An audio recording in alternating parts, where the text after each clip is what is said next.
Le salaire est la somme d'argent que le capitaliste paye pour un temps de travail déterminé ou pour la fourniture d'un travail déterminé. Je suis très content de commencer par cette citation. Comme vous le savez, nous fêtons les 200 ans de la naissance de Marx. Pendant les 100 ans passés, les classes capitalistes n'ont cessé de prétendre que le marxisme était obsolète. Mais c'est intéressant de constater qu'à chaque crise, les mêmes font toujours appel à Marx.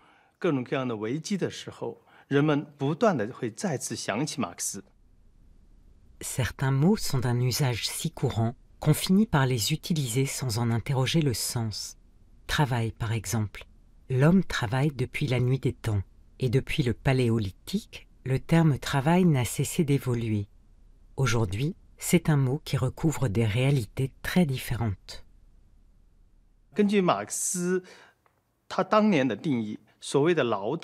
Selon Marx, le travail est une contribution de l'homme pendant un temps déterminé. Plus précisément, un échange entre l'homme et la nature pour réaliser un objectif. C'est à la fois intellectuel et physique. En tant que professeur à l'université, lorsque je fais des recherches ou que je donne des cours, il s'agit d'un travail physique et intellectuel. Quand des paysans travaillent au champ, il s'agit aussi pour eux d'une activité physique et intellectuelle.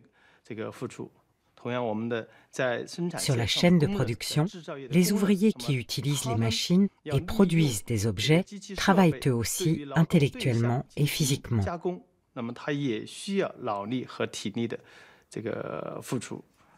Travail, en français ça vient de tripalium, donc plutôt un instrument de torture, alors que work en anglais renvoie plutôt à des éléments justement de création.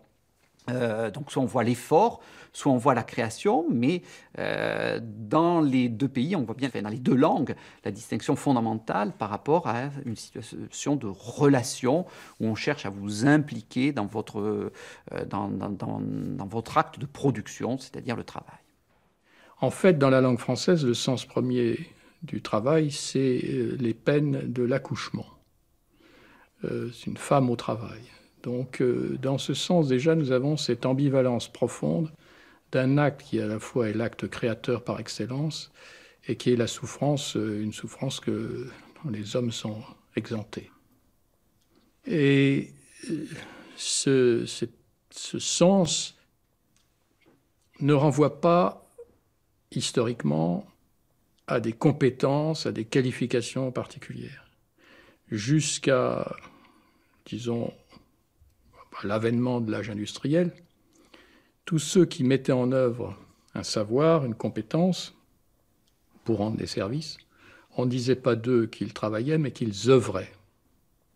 Et nous avons encore, le mot français ouvrier, c'est œuvrier, c'est celui qui œuvre. Et il œuvre en mobilisant un savoir et des compétences qu'il a incorporés en lui-même.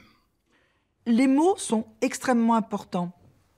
Autour de 80, des années 1980, on a changé les mots et on a changé la représentation qu'on pouvait avoir du monde du travail. Par exemple, les ouvriers ont disparu.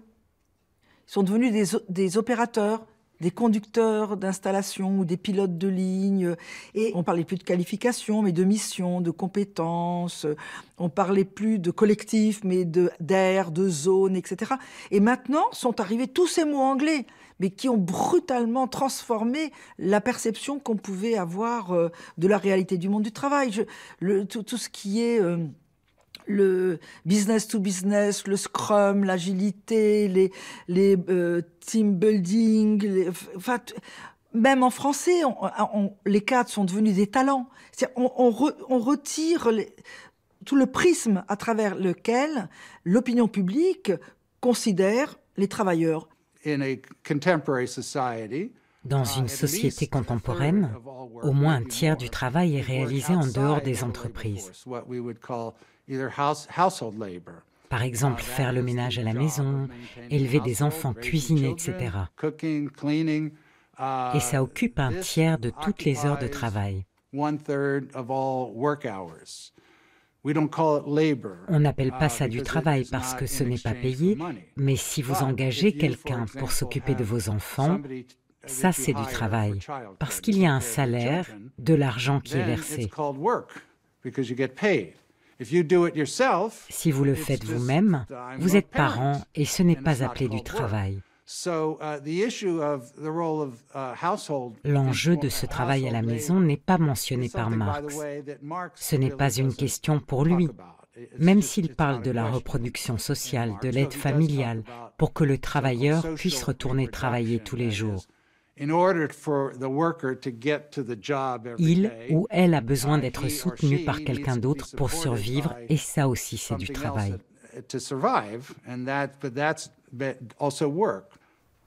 La salariée qui rentre, qui a travaillé derrière sa caisse à Paris, qui fait son heure de RER ou plus pour rentrer chez elle, elle va s'occuper de ses enfants, elle va préparer le dîner, c'est du travail. C'est du travail. Peut-être elle va s'engager dans son syndicat. Elle va, dans le syndicat, aller distribuer des tracts, contribuer à rédiger des motions. C'est du travail. Ou elle va se faire élire politiquement, ou elle va entrer dans une association ou une ONG, etc. C'est du travail. Je dirais même que lorsque je croise quelquefois dans des ascenseurs au petit matin, pas des nourrissons, des petits qu'on emmène à la crèche, ils commencent à faire l'apprentissage du temps de travail. On les sort de leur lit tous les matins et à nos enfants, nous allons dire « tu vas bien travailler à l'école ». Ce qui ne nous interdit pas, dans le même temps, de dire que nous interdisons le travail. C'est une des règles de l'OIT. Le travail des enfants est interdit. Mais on dit à nos enfants qu'il faut bien travailler à l'école. Donc vous voyez que autour de cette notion de travail, ça flotte un peu. Le travail, le problème, c'est comme toujours, c'est est-ce qu'on est en train de discuter des mots ou des choses, hein, et c'est là où les mots sont en même temps des repères et des aides pour se guider dans les choses, et puis en même temps peuvent nous embêter. Vous avez des gens qui parlent du travail, y compris pour les animaux. Hein, après tout, on dit bien un travail de fourmi, voilà. Et si on définit le travail dans un sens très très large, comme une activité faite pour interagir avec son milieu afin de le modifier pour satisfaire certains de ses besoins, évidemment que le travail a existé de tout temps, et encore une fois, il n'est même pas spécifique à l'être humain. Alors par contre, ce qui est spécifique à l'être humain, c'est d'avoir des idées sur le travail, et c'est d'avoir des sociétés qui l'organisent, ce travail, d'une manière spécifique.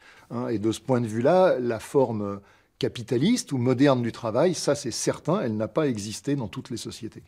Alors, je crois vraiment, oui, il faut partir d'un constat un peu troublant, c'est qu'il y a une espèce de silence, en tout cas de ma discipline, l'économie, et ça vaut presque aussi pour Marx, un silence sur le contenu du travail. Et là, il y a une chose absolument sidérante, c'est que le travail n'est perçu que de façon négative.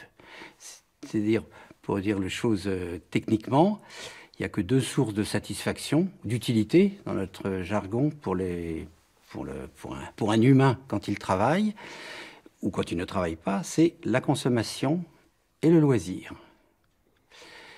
Et donc le travail est une perte de temps et une fatigue, une source de désutilité, mais qui est évidemment utile, puisque c'est ce qui va lui permettre d'avoir un salaire qui va financer ses dépenses de consommation. On ne travaille pas en fonction de son salaire. Il y a nécessairement dans toute activité professionnelle, donc dans tout travail, la volonté de faire quelque chose qui fasse sens pour soi et pour les autres. Quelque chose, comme dit par exemple le psychologue Yves Clos, dans lequel on peut se reconnaître et aussi dans lequel on puisse être reconnu pour ses propres qualités. Donc, et on se donne d'une certaine façon. Il y a une quinzaine d'années, quand il y avait des grands plans de licenciement, les ouvriers ou les ouvrières disaient « Mais j'ai donné 20 ans de ma vie à cette entreprise, j'ai donné 15 ans, 30 ans, et on me chasse comme ça. » Donc on voit bien que dans leur esprit, ce n'était pas uniquement le cadre d'un échange « J'ai y été pour travailler pendant un temps déterminé et faire ce qu'on me disait de faire contre du salaire. » C'est « Non, j'ai donné ma vie. » Une ancienne petite copine m'a dit, quand on prétend que les gens ne veulent pas travailler, le meilleur contre-argument est de regarder les prisons. Dans beaucoup de prisons, même celles de haute sécurité, où les détenus ne sont pas obligés de travailler, c'est une menace de leur enlever le droit de travailler.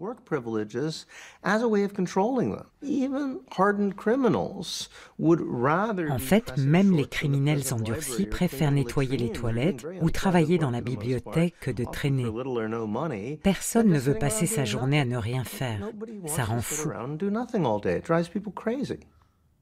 Alors, voilà, Navel décrit un moment de félicité au travail pour un terrassier. Vous voyez, je prends ce qu'on peut considérer comme étant vraiment le plus bas de gamme dans la prestation de travail. Il faut travailler en souplesse, surveiller ses mouvements. On ne manie bien la pioche que si on lui a prêté de l'attention. Les terrassiers s'en servent avec économie d'effort. Leurs gestes sont intelligents, bien réglés. Manier la pelle sans excès de fatigue, faire chaque jour une tâche égale, exige de l'habileté. Quand il doit rejeter de la terre d'une tranchée très profonde, il n'est pas de terrassier qui ne se réjouisse de son lancer de pelle.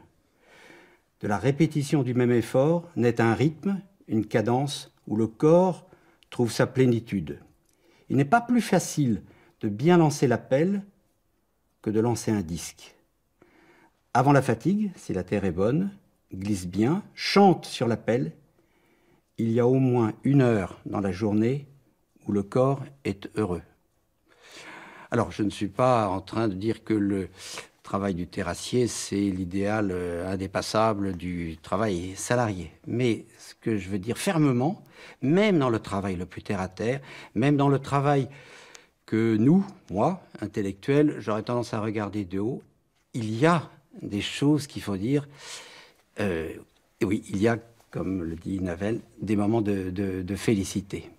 Alors, la plus belle définition qui était donnée, à mon sens, du travail, je l'ai trouvée dans les écrits sur la science de Simone Weil. Je parle de la philosophe, qui dit « C'est par le travail que la raison saisit le monde et s'empare de l'imagination folle. » Alors, cette définition montre cette double fonction du travail humain, qui est une fonction de transformation du monde, mais aussi de domestication, de maîtrise de soi. C'est la raison pour laquelle priver des générations entières de l'expérience du travail, c'est les condamner à la déraison et se préparer des lendemains mortifères. Au XIXe siècle, le capitalisme transforme le travail en marchandise. Au premier abord, il semble surprenant que le travail soit une marchandise.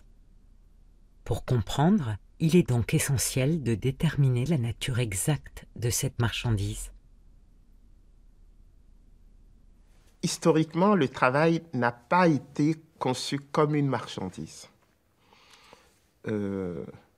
le travail a d'abord été conçu comme la façon de survivre, la façon d'assurer la subsistance des besoins. Puisque même pour la cueillette, il faut du travail. Mais donc, le travail comme marchandise va s'imposer avec ce qu'on a appelé le salariat, ce qu'on va appeler le process de développement, qui va petit à petit isoler le travailleur de ses outils de travail.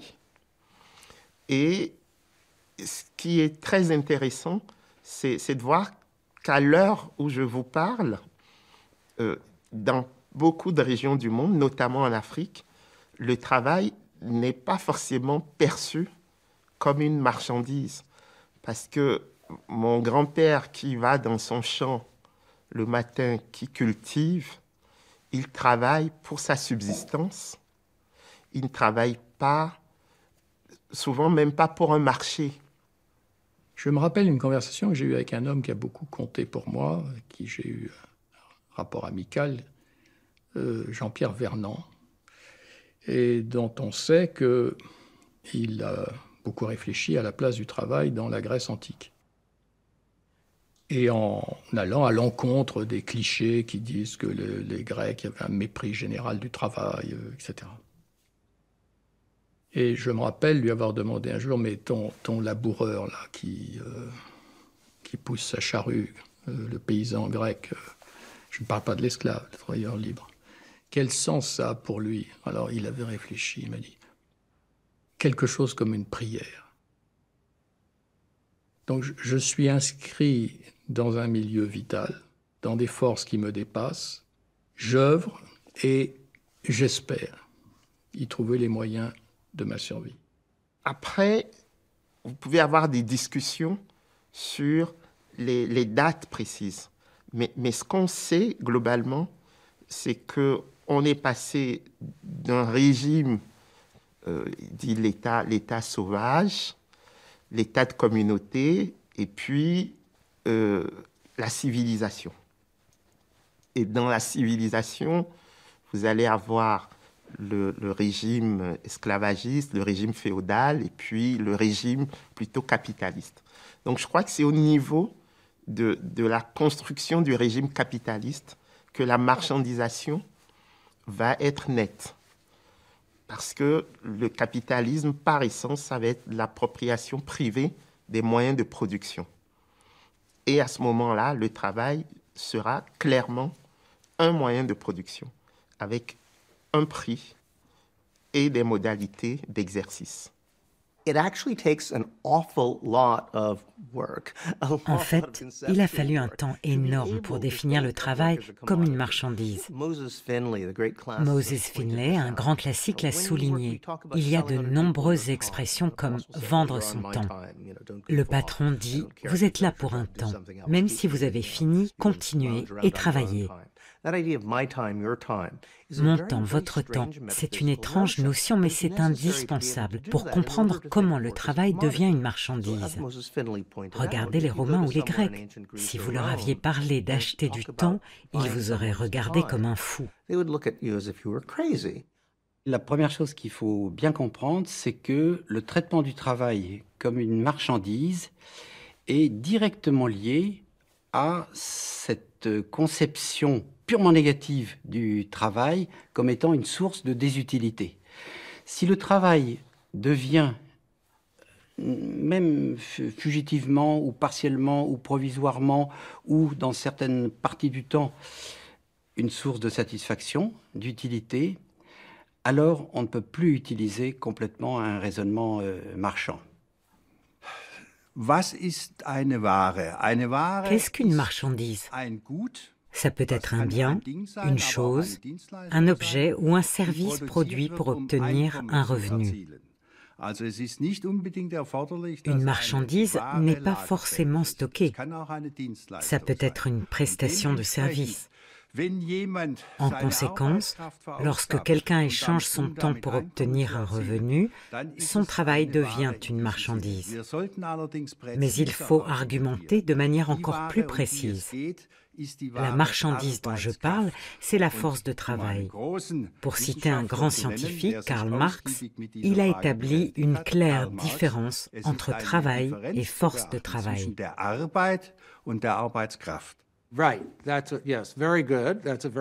Oui, c'est un bon point. Marx distingue le travail et la force de travail.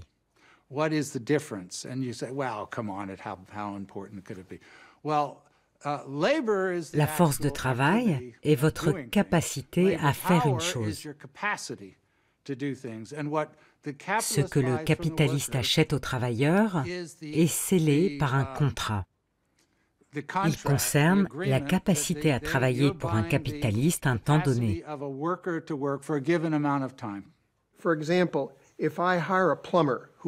Si j'engage un plombier, un travailleur indépendant, je le paye pour ce qui a été fait, pour son travail. Mais lorsqu'un capitaliste engage quelqu'un, c'est quelque chose d'incomplet. Je dois engager quelqu'un. Et je vais essayer d'en tirer le maximum. Ce n'est pas forcément ce que le travailleur veut. Donc il y a un conflit entre l'employeur et l'employé. Ce conflit est manifeste quand on comprend que c'est une force de travail que l'employeur paye. Ce conflit entre employeur et employé est véritablement au centre de l'analyse marxiste. Il est aussi au centre de l'opération de la production capitaliste. Pour que le travail soit une marchandise, il faut que ce soit du travail abstrait, justement. Il faut que ce soit une force qui n'a pas une qualité particulière. Il faut que ce soit une force qui s'applique, à mon avis, au capital et par conséquent à la grande entreprise. Pour qu'il devienne une marchandise, il faut qu'il puisse être acheté. Et pour qu'il puisse être acheté, il faut qu'il puisse être quantifié. Et cette quantification, il va falloir qu'elle soit construite historiquement. Quantifiée soit à la tâche, soit au temps de travail.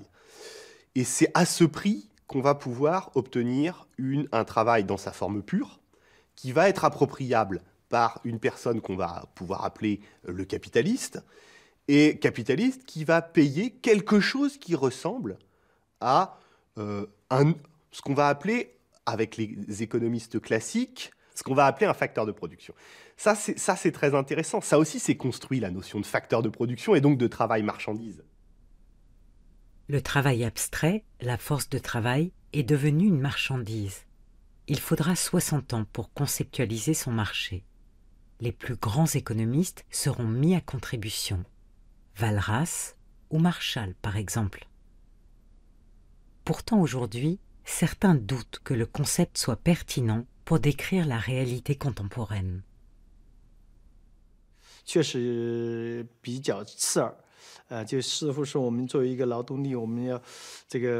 vrai que le terme marché du travail est assez déplaisant.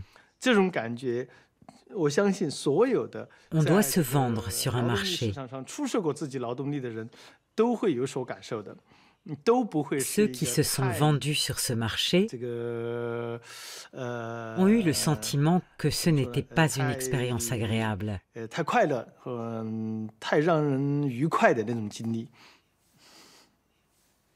La représentation réaliste du marché du travail n'est absolument pas une représentation qui se prête à un traitement en termes de courbe d'offres et de demandes, comme sur les marchés organisés, comme sur la bourse, qui était la grande image prise par Walras quand il a commencé à formaliser la théorie d'équilibre général. En réalité, c'est quelque chose de le marché du travail, quelque chose d'extraordinairement particulier.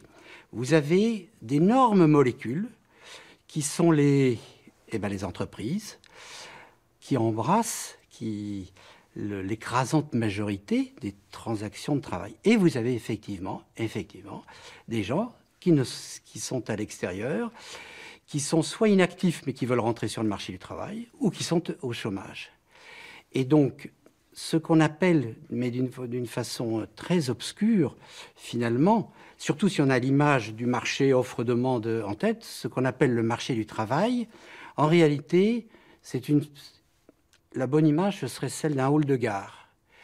C'est-à-dire, il y a des gens qui sont dans la salle d'attente, mais qui attendent leur train ou qui espèrent pouvoir prendre un train, et puis il y a des gens qui montent dans le train pour aller à destination, mais au terme de cet emploi, ils en prendront un autre. Et le marché du travail, en fait, c'est la circulation des flux entre eux. Alors, on peut regrouper toutes les entreprises existantes dans un gros sous-ensemble qu'on va appeler employés. Mais il y a un autre sous-ensemble qui est chômeur, qui est, Dieu merci, plus petit. Et puis un autre sous-ensemble qui s'appelle inactif. C'est une question que je pose toujours à mes étudiants. Est-ce que vous êtes déjà allé au marché du travail? Et ils me répondent, qu'est-ce que vous voulez dire? Un marché du travail, c'est une métaphore que les économistes universitaires tendent à utiliser pour décrire une relation mythique d'offre et de demande où le travail est vendu, acheté. Le prix du travail, le salaire, est ajusté selon l'offre et la demande relative. Mais qui vit cela? Est-ce que cela existe? C'est excessivement marginal. Il en existe peut-être un pour les journaliers. Mais la plupart des gens candidatent dans des entreprises qui offrent des emplois, des jobs, des boulots. Il y a une structure salariale fixe. S'ils sont acceptés, s'établit une relation continue entre employé et employeur. Je ne trouve pas que cela corresponde au modèle de l'offre et de la demande que les économistes appliquent à peu près n'importe quoi. Oui, le marché du travail, c'est une fiction théorique. C'est une fiction théorique. Et quelqu'un comme Keynes, John Maynard Keynes, l'explique très bien. Parlant de ce marché, il dit le marché suppose une offre et une demande de gens qui sont libres de faire des transactions ou de ne pas faire de transactions. Okay. Et donc pour les classiques et les néoclassiques, surtout d'ailleurs les néoclassiques que les classiques, le salaire, c'est le prix du travail et le niveau d'emploi dans une société, c'est la quantité de travail, globalement. Et Keynes dit, attention, celui qui offre son travail, le travailleur potentiel, il n'a pas le choix. Il travaille ou il meurt. Donc, vous ne pouvez pas parler de marché quand, d'un côté du marché, vous avez des gens qui n'ont pas le choix.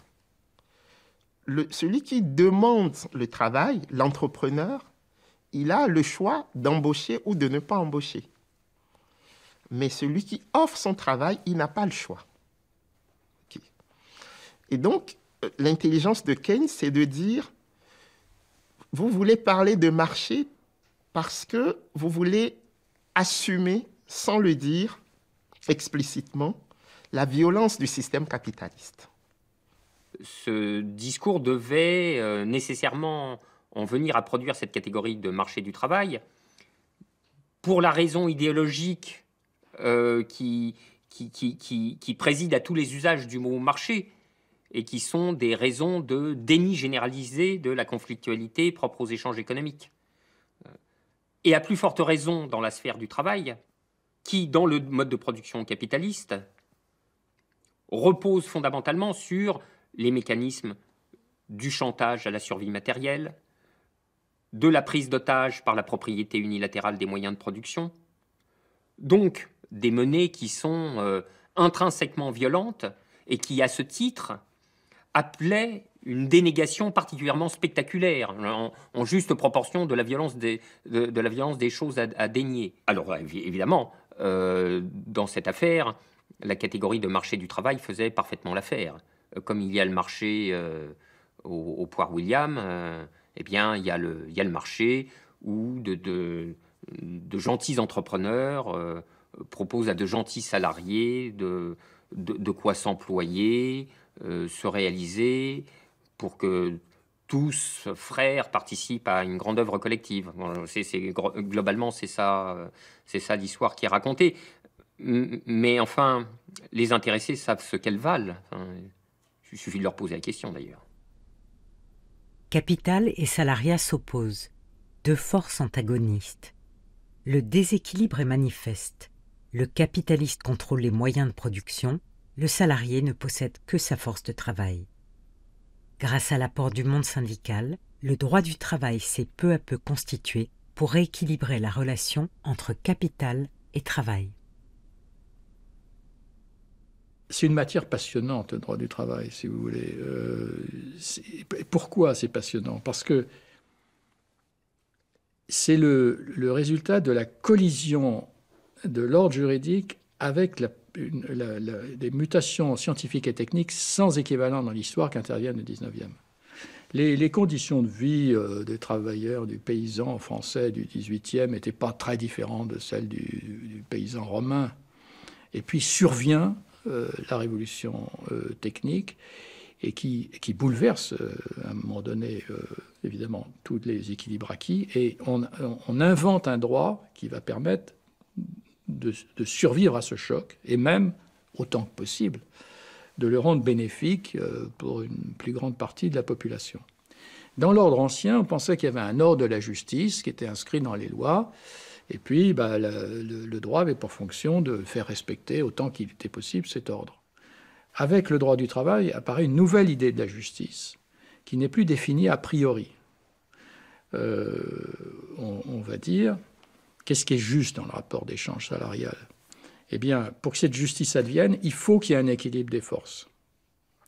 Et c'est par le jeu du conflit et de la négociation qu'on va avoir une définition tâtonnante de la justice sociale, tâtonnante et évolutive.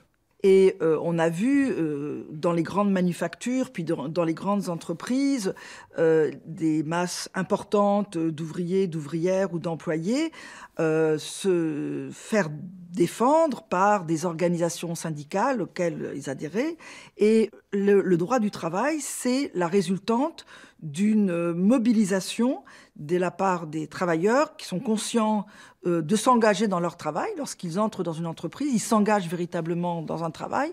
Et donc, la nécessité en retour de la part de l'employeur de leur garantir des conditions de travail qui fassent en sorte qu'il n'y ait pas d'altération de leur santé physique et mentale, et puis qu'ils puissent avoir des certitudes quant à la stabilité, par exemple, de leur emploi et de leur rémunération. Donc le droit, c'est le reflet, en quelque sorte, des batailles qui ont été menées par les organisations syndicales et grâce à la mobilisation des travailleurs pour obtenir des protections, des garanties, et c'est devenu le Code du travail. Le droit du travail va permettre de rendre humainement vivable le progrès technique. C'est une technique d'humanisation des techniques, en ce sens. Bon. Alors ça, c'est un premier impératif de sécurité physique, qui ensuite va se développer en sécurité économique. Il faut faire en sorte que quand même, s'il est chargé de famille, il puisse aussi élever ses enfants. C'est de l'intérêt bien compris du patronat. Que s'il est malade, il survive quand même à sa maladie. Bon. Ça, c'est tout un pan du droit du travail. C'est d'assurer le temps long de la vie humaine pour rendre possible un temps court des marchés où on fait comme si c'était une marchandise. Voyez. Un autre aspect du droit du travail, c'est que ce qui justifie le marché, c'est l'idée de contrat. Le marché, c'est le lieu de rencontre de l'offre et de la demande qui se noue dans un contrat. Et c'est le contrat qui fixe la loi de l'échange entre du temps de travail et du salaire. Mais on a bien conscience de la dissymétrie des contractants dans le cas du contrat de travail, puisqu'il y en a un, alors là, Marx, il y en a un qui a du capital, etc., puis l'autre n'a rien que sa propre force de travail, c'est le prolétaire. Bon. Donc le droit du travail va intervenir pour rétablir un certain équilibre de la négociation des conditions contractuelles de l'échange. Et ce rétablissement se fait par la reconnaissance de liberté collective. C'est-à-dire, au plan individuel, cette égalité n'existe pas, elle est introuvable.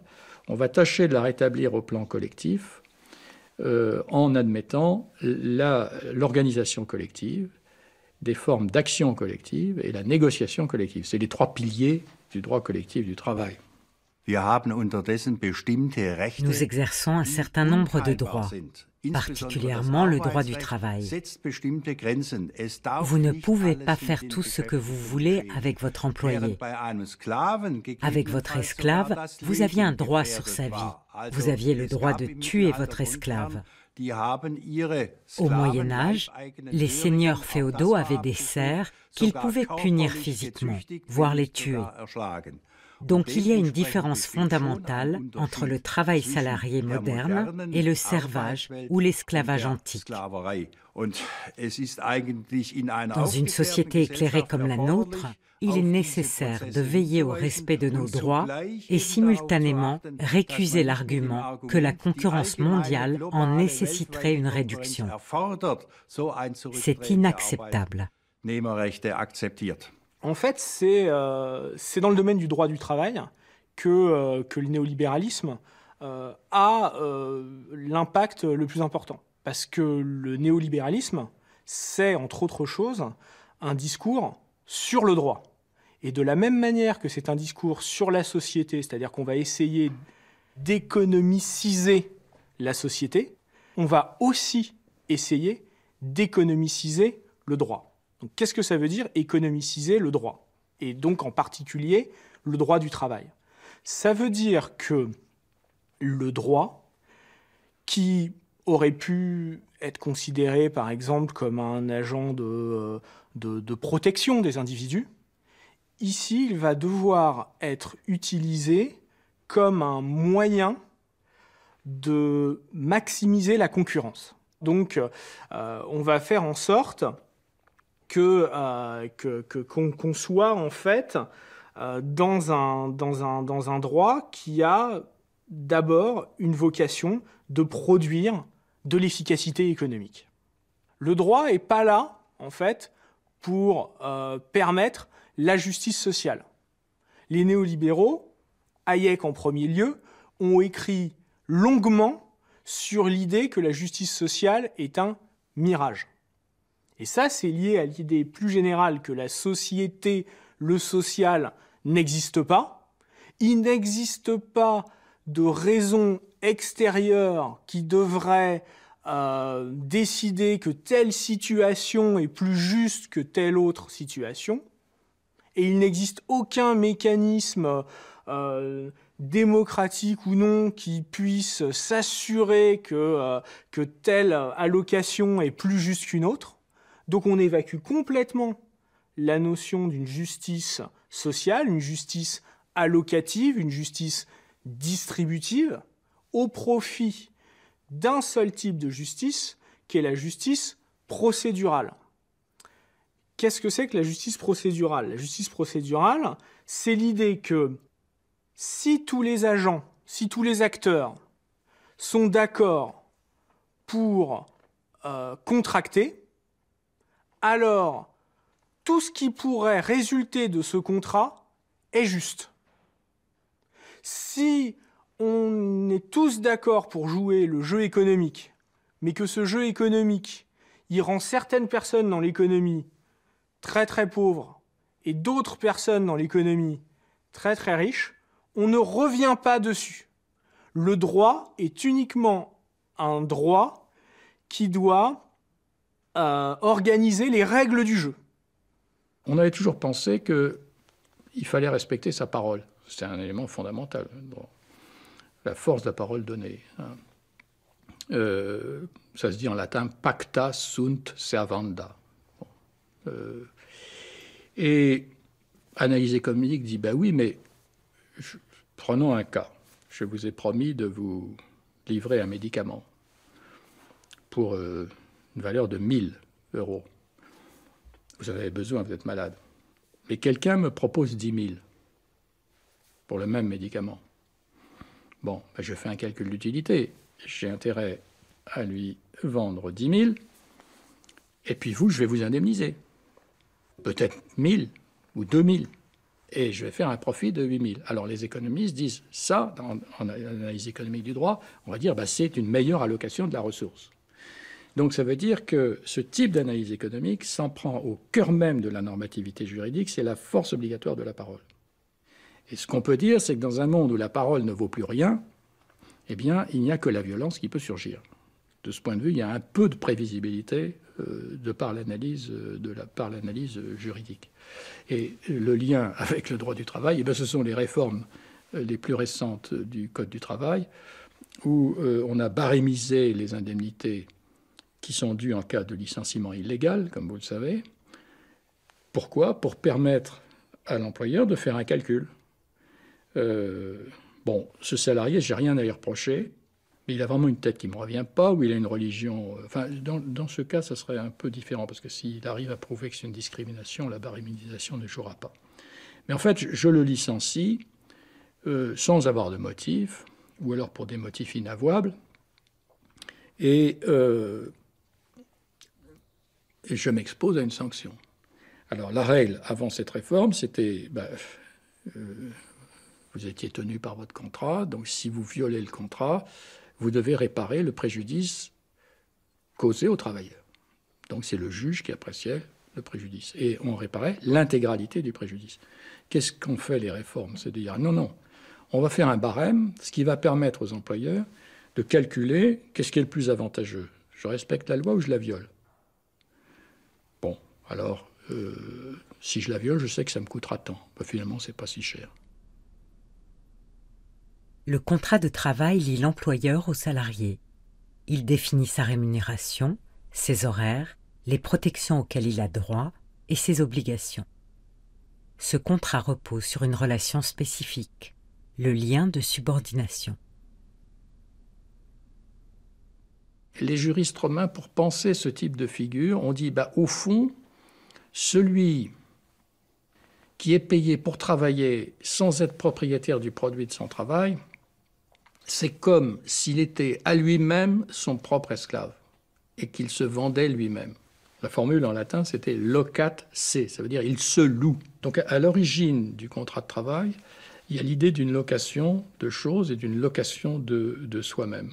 Et cette figure va courir jusqu'à la Révolution française. Et dans le Code civil, le louage de service apparaît encore comme une variante des louages de choses. Donc le processus d'invention du contrat de travail, si je prends le cas de la France, se déroule sur tout le XIXe siècle. L'expression elle-même ne commence à s'imposer qu'à la fin du XIXe. On va continuer à parler de louage de service, et on est encore dans un monde où l'artisanat joue un rôle important. Mais pendant toute cette période intermédiaire, il y a des débats juridiques sans fin sur la nature de ce contrat impossible à penser. Comment, dans une société libre, il peut y avoir des êtres humains qui soient entièrement sous les ordres d'un autre dans une société démocratique. Vous voyez bien qu'il y a une antinomie latente. Le contrat de travail, sous sa forme standard, actuelle, dans tous les pays, que ce soit de droit anglo-saxon, soit de droit européen continental, donc nous sommes bien d'accord, le salarié est quelqu'un qui reconnaît à quelqu'un d'autre, son employeur, le droit de lui donner des ordres.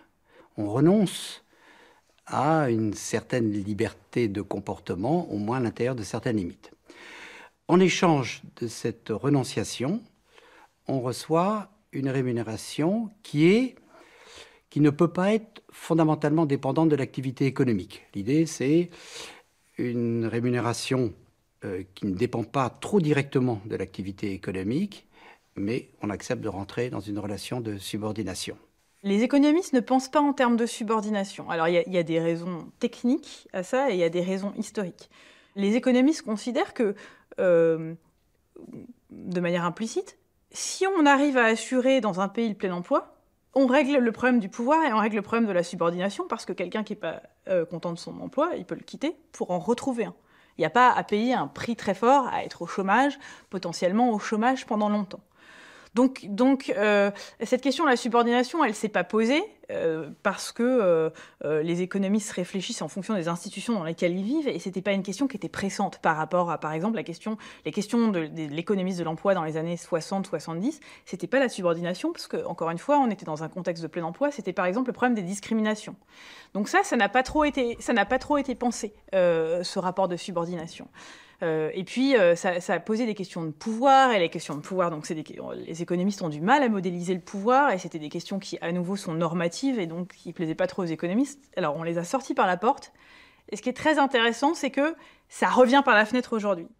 La nature du lien de subordination entre le salarié et son employeur, elle est double. On va dire, il y a une nature formelle, juridique, la nature apparente, c'est-à-dire pour un moment donné, le salarié se met aux ordres de l'employeur et dans les limites définies par la loi, il doit accomplir le travail que lui désigne l'employeur. Et puis il y a un lien plus profond, une subordination plus profonde que justement sur laquelle Marx avait mis le doigt, c'est-à-dire que le salarié, il est libre, mais du fait qu'il ne possède pas les moyens de production, il est surtout libre de crever de faim s'il ne travaille pas pour un capitaliste. Après, on va dire, il est libre de choisir lequel, mais il n'est pas libre de pas crever de faim. Et donc, à partir de là, il y a une subordination bien plus insidieuse, bien plus profonde. On peut dire qui se fait d'une manière anonyme par les lois du marché, par les simples lois de la concurrence, et qui dit que si vous êtes dépourvu de capital, si vous êtes un simple travailleur, vous devez trouver un capitaliste qui veut bien de vous, et qui va bien vouloir avoir la gentillesse d'exploiter votre travail. Et si vous n'en trouvez pas, malheur à vous. Dans la population, il y a au fond deux types d'individus.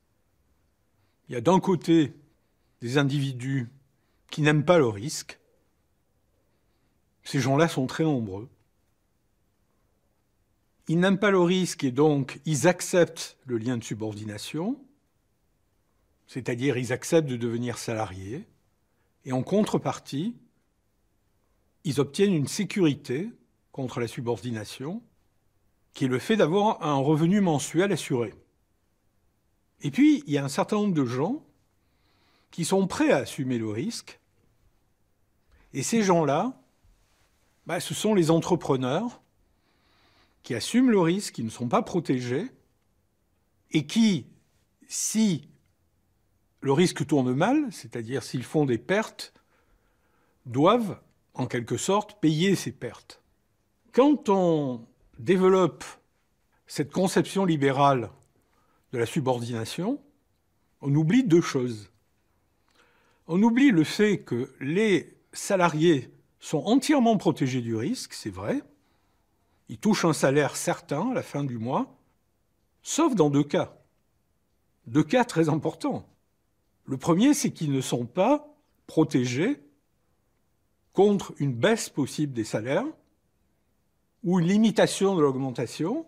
Et ça peut être lié tout simplement à la situation économique dans laquelle on se trouve, notamment les situations de crise. Mais au-delà des situations de crise, des situations de détérioration de l'économie. Mais il y a aussi un autre risque. Cet autre risque considérable, c'est le licenciement. La jurisprudence du droit du travail, elle au moins ne se paye pas de mots. Elle caractérise le rapport salarial comme un rapport de subordination et d'obéissance hiérarchique, et qui s'énonce en réalité dans une alternative aux termes parfaitement tranchés. Soit tu plies, soit tu te barres. C'est ce qui est commandé ou la porte. Dans le cadre du lien de subordination, l'employé renonce au libre arbitre de l'usage de son temps. Il le remet à l'employeur qui décide de l'organisation du travail dans lequel l'employé va œuvrer. Alors, est-ce qu'on peut considérer que dans un monde aussi complexe qu'est devenu le nôtre, cet échange, cette absence de réciprocité où l'un dépend de l'autre est raisonnable et performante? On peut se poser la question, et à mon avis, on doit se la poser. Parce que ce dont on s'aperçoit, c'est que, Et c'est pour ça que certains disent qu'il faut libérer l'entreprise sans libérer véritablement les salariés du lien de subordination. On a besoin de la capacité d'initiative, de l'intuition, de l'expérience, de l'inventivité des salariés pour que l'entreprise soit efficace et que le travail réalisé par chacun porte ses fruits. On en a besoin. Et le lien de subordination, c'est quelque chose qui verrouille, qui entame justement cette capacité d'inventivité, la qualité de l'apport du salarié qui est contraint, contenu, sous surveillance, contrôlé, et qui est délétère du point de vue de la santé physique et mentale, et qui n'est pas performante pour l'entreprise. Cette définition de la subordination, que les juristes ont dû construire en droit pour trancher les litiges, évidemment, elle est un très mauvais instrument pour gouverner l'entreprise. Vous voyez ? Donc très vite, c'est fait un décalage. Qu'est-ce que vous pouvez imaginer ? Vous avez un conflit entre l'ingénieur carrosserie et l'ingénieur du dessous, et le chef arrive, il dit ah ben, je vais trancher pour le carrossier. Ben, il va éviter le chef. Certes, il pourrait mobiliser le jugement de subordination, mais il ne va pas abuser d'une position d'autorité que lui donnerait la justice à ce moment-là. Donc en fait, on a un décalage entre un concept juridique qui a, en quelque sorte, qu'on a dû développer pour créer la légalité de la situation, et une réalité du travail qui est incompatible avec la subordination. Donc là, il y a une absence, un vide total, qui fait que personne ne remet en cause le lien de subordination, qui est un archaïsme absolument inouï. Il y a un impensé sur cette possibilité de remettre en cause le lien de subordination, parce que, dans les esprits de l'opinion publique, l'entreprise appartient au patronat. Et donc, le salarié, quelque part, appartient au patronat. Alors, supprimer la subordination dans le contrat de travail, c'est supprimer le capitalisme lui-même. Enfin, je veux dire, jamais un employeur n'acceptera, dans la période actuelle, d'employer des gens et de les payer sans avoir le droit, justement, d'être le dirigeant de leur travail. Parce que la subordination est consubstantielle au salariat. Penser un salariat sans subordination, c'est comme essayer de penser un cercle carré. Ça n'a pas de sens. C'est une chimère. Le dépassement de la subordination dans l'activité collective de la production supposera nécessairement la sortie du salariat, c'est-à-dire la sortie du capitalisme. Le travail est un concept intemporel. Les chasseurs-cueilleurs travaillaient, les serfs du Moyen-Âge aussi. Les ouvriers de la fin du XIXe siècle travaillaient comme une majorité d'hommes et de femmes aujourd'hui. Avec le marché du travail apparaît un nouveau concept, l'emploi.